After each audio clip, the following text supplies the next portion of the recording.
H.R. 151, the Equal Representation Act. The clerk will please designate the bill.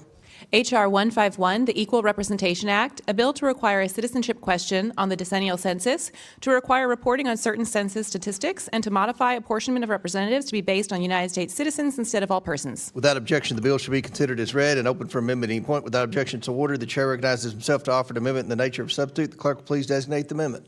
An amendment in the nature of a substitute to H.R. 151 is offered by Mr. Comer of Kentucky. Without objection, the amendment is considered as read, and the substitute will be considered as original text for the purposes of further amendment. I now recognize myself for 5 minutes for a statement on the bill and amendment. H.R. 151, the Equal Representation Act, ensures federal representation is determined by Americans only. The bill does two simple things. First, the bill requires the U.S. Census Bureau to include a citizenship question on the 10-year census questionnaire. Second, the bill directs that this information be used to ensure fair representation by requiring the Census Bureau to only include citizens in the apportionment base. My amendment in the nature of a substitute simplifies the citizenship question to be asked on the census questionnaire, same as what passed in the House last Congress. Hey everyone, welcome back to the channel. Today, we're diving into a heated House committee debate over H.R. 151, the Equal Representation Act. This bill would add a citizenship question to the census and change how congressional seats are apportioned by counting only U.S. citizens, not the total population.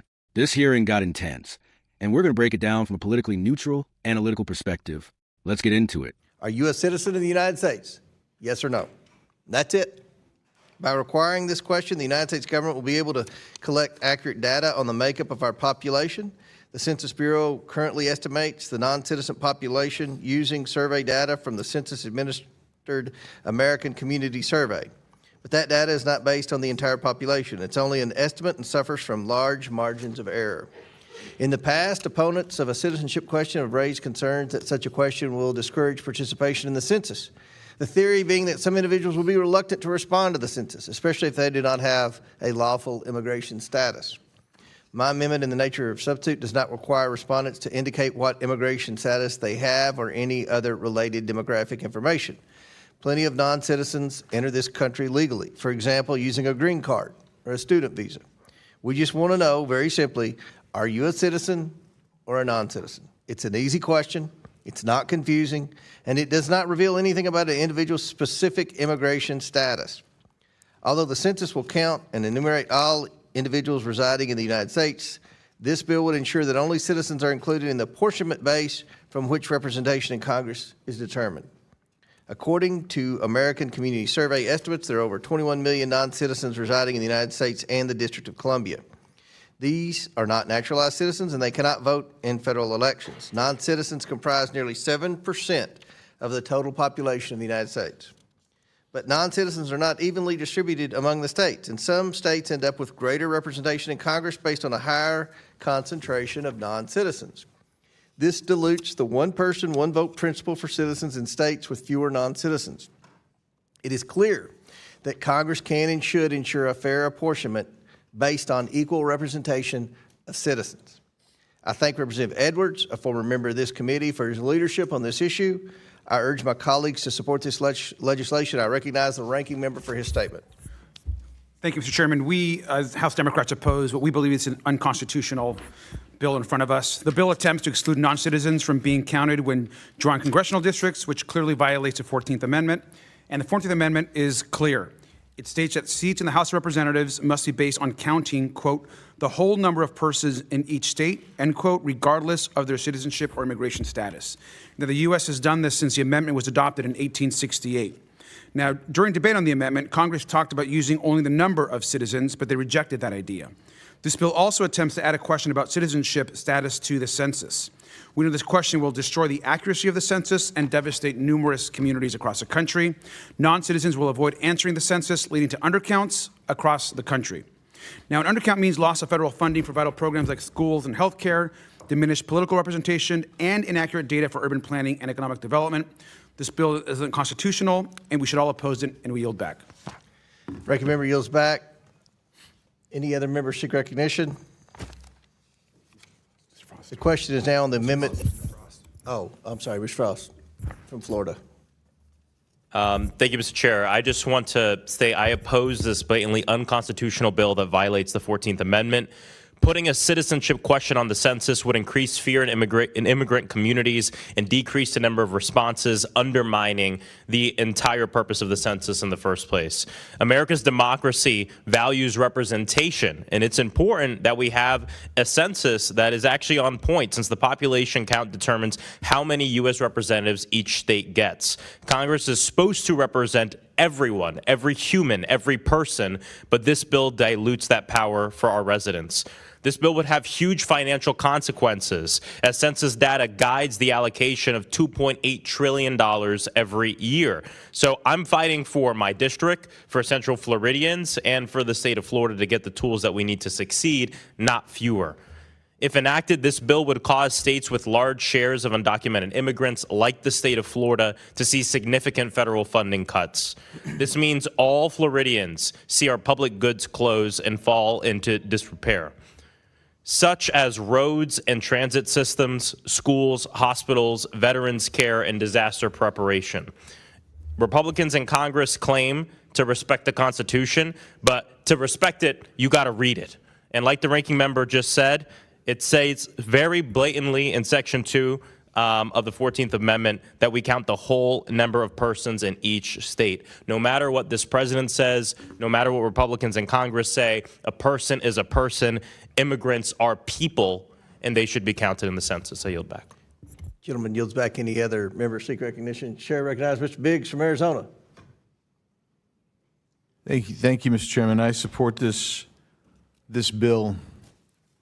And I just wanted to say that we're at odds here. Obviously, we have very different takes on this, and I believe that this bill actually is in line with the 14th Amendment, Section 2. Districts with large non-citizen populations overwhelmingly elect Democrats. That's just the way that is. Districts with high citizenship rates overwhelmingly elect Republicans. That's fact and data. Of the 24 congressional districts where at least 1 in 5 adults is not an American citizen, only 4 elected a Republican in 2022. And meanwhile, in the 54 districts where non-citizens make up less than 2% of adults, only 5 are represented by Democrats. Pattern is not accidental. Non-citizen populations cluster heavily in deep blue urban areas, inflating population totals and giving Democrat districts more representation in Congress than the citizen voting population truly warrants. Non-citizens cannot vote. Take a look at Section 2. The basis of representation therein shall be reduced in the proportion which the number of such male citizens shall bear in the whole number of male citizens, etc. These are things in Section 2 of 14 that are basically the arguments that were made in that convention are borne out by the facts I'm giving you now. Non-citizens cannot vote, but they are counted the same as voting citizens during apportionment under the current scheme. That means districts with fewer actual voters gain more political power despite having fewer Americans participating in elections. And let's just consider my home state. After years of litigation, 15 Arizona counties, and we only have 15 counties. We've got, some of our counties are bigger than states, bigger than New Jersey, etc. But these counties are verifying and removing up to 50,000 registrants who never provided proof of U.S. citizenship. There are up to 50,000 people in my state alone who have failed to provide proof of citizenship when registering to vote. Imagine that number nationwide. That doesn't even include the number of people being counted in our census who are here illegally. Asking this question is common sense. These individuals should never have been on the rolls in the first place, and H.R. 151 strengthens and accelerates citizenship verification, ensuring that states like Arizona can clean up the voter rolls before ballots are cast, not after.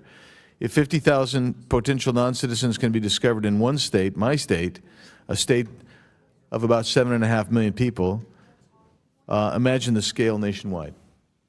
My job is to protect the voting rights of Arizona citizens, not to enhance political power for states that encourage illegal immigration. This should not be controversial. Only Americans should decide American elections, and that means starting at the apportionment process, and that means starting at the census process. And so with that, Mr. Chairman. Would the gentleman yield for a question? Who's asking? Frost. Oh, sure, go ahead, ask a question. Well, because the whole first part of your argument had to do with the fact that somehow this helps Democrats. So there's a political issue here. But I'm just curious what you have to say about the fact that Donald Trump, as we speak, is actually creating more undocumented people in this country by doing things like ripping away TPS, right? For hundreds of thousands of Haitians in my district and in my state. So here's the response to the question. I don't think he's creating more illegal aliens by taking away TPS. What does the T in TPS stand for? He is creating What is the T? more undocumented No. people. I answered your question. Answer mine. What does the T stand for? Temporary protective status. The T stands for temporary protective class. And here's the deal. Temporary parole status, that's what it stands for. And what that means is we're going to parole you in for a period of time. We have people who have been paroled in for their temporary period of time for more than 20 years. More than 20 years. And they won't go home. So you're saying... And I'm suggesting they need to go home. And That's you're what President suggesting Trump. That's what President Trump's suggesting. I think that's what the American people want. And when we get back to this question, None of the polls this show bill, that now. I'm sorry? None of the polls show that now. The American people are overwhelmingly against what this president's doing in immigration. No, in fact, no, for the okay. first time in history, more people are with us I'll in take my terms time. of I'll take my making time sure. back. I was respectful and let you ask your question. I disagree with you. I disagree with your interpretation of what polling is saying. What I'm suggesting to you is this bill corrects an inequity. So let me give you an example. How many people are in Congress from California that shouldn't be here because you overcounted, including apportionment of illegal aliens? By some estimates, it's as high as 7. 7. My state has 9 representatives. Will we lose some? My guess is we might lose The one. Constitution is clear that we count persons. Okay, so from now regardless on, of when status. you're talking, I will interrupt you. Okay, is that fair? You were that rude. You were that rude. You didn't even let me finish my comment. You had to make your point when you can raise your hand and say, hey, I'd like my 5 minutes. Now, while you're doing your 5 minutes, should I just interrupt you all the time? No, I won't, because you know what? I have courtesy and respect, something you lack. Gentlemen, time's expired. Any further members? Ms. Randall. Thank you, Mr. Chair. I'm going to start by reiterating the fact that this policy is unconstitutional. It was proven unconstitutional and struck down by the Supreme Court when the Trump administration attempted to do this exact thing in Trump's first term. They wanted to erase undocumented people and non-citizens from the census, from our communities, from the requirement that we fund and represent all of our constituents as laid out in the Constitution. And the Supreme Court struck that attempt down. Why would we waste our time trying again? Why would we waste our time trying to pass an unconstitutional policy that is clearly unconstitutional, that is clearly trying to erase the existence of people who are simply here in this country? We can argue immigration policy. We can argue whether we should have more robust asylum processes, paths to citizenship. You know, just yesterday, Secretary Noem suggested a 100% travel ban. No one from any other nation should enter this country. I think it's clear what this administration wants to do to erase people, to deport people to countries they didn't even come from, to attack the Constitution, and to use every tool possible to consolidate power, just as my colleague from Arizona said, so that more Republicans can win. We don't just get to play with the Constitution like that. And I am baffled so often in this job because the Republican Party that I grew up with, the role models that I knew in my community, my dad, my faith leaders, folks that I served with in the legislature, Republican members believed so strongly in the Constitution, in the amendments as laid out, in the importance of this document to guide our country forward. And what I hear every day is an attempt to attack and tear down this document that helped craft and stabilize our country since its beginning. It's just not true, Mr. Chair, that adding a citizenship question to the census would not scare anyone. We know that folks in mixed status families, where one is a citizen and one is not, where someone has legal status or someone does not have legal status, those families are much less likely to fill out the census because of their fear. And their fear is warranted because every day across the country, we are seeing folks rounded up on the streets, detained for sometimes hundreds of days, deported to not their country of origin. Some of these people who are U.S. citizens themselves, many of them who have protective status, many of them who have green cards. I have visited with detainees in facilities in my district, and Mr. Frost is right. The American people are against this president's administration policy, this attack on our immigrant community at higher rates than they have ever been before. They believe that Democrats care about people, and that is what we are here to do. We're here to fight for every single person who lives in our country, to make sure they have fair representation, and to make sure that we are funding our states adequately. We're not here to try and rig elections so that more Republicans win. Mr. Chair, I yield back. Yields back. Chair recognizes Mr. Crane from Arizona. Thank you, Mr. Chairman. My colleague just said we're not here to rig elections to make sure that Republicans win more elections. That's exactly what you guys are trying to do. You guys are trying to rig elections. You guys in the last administration let in between 10 to 15 million illegal aliens. I also want to point out that you guys keep referencing the Constitution. I got some Constitution for you. How about Article 4, Section 4 of the Constitution? It requires that the federal government protect each state from invasion. That's something clearly you guys did not do while you had the presidency. And now that we have these millions of illegal aliens in this country, we're just simply asking that we put a question on the census, are you an American citizen? And of course you guys don't want to do that, because you know that if we do that and the American people find out exactly how many illegal aliens are in this country and voting, they're going to be as appalled as we see each and every day. And you guys don't want that. And they're not allowed to vote. And you guys try and block every single effort that we make in this House to stop illegal aliens from voting. You guys blocked the SAVE Act as well. That's exactly what this is. You guys are trying to rig elections, and we're trying to stop it. And we're not going to apologize for it. So I'm in full support of this bill. Thank you, Mr. Chairman. Would the gentleman yield? Would the gentleman yield to me? Yeah, I would yield to Mr. Biggs. Thank you, Mr. Chairman. So we just heard reference to the Supreme Court and its decision in Commerce versus New York that came out in 2019, as if that was conclusive on the matter. Well, if you're okay with that, then I will accept that, because what the Supreme Court said is you can ask a citizenship question. They said you can. It is constitutionally appropriate. What isn't appropriate is the way that the Commerce Department didn't adhere to the APA. That's what they said.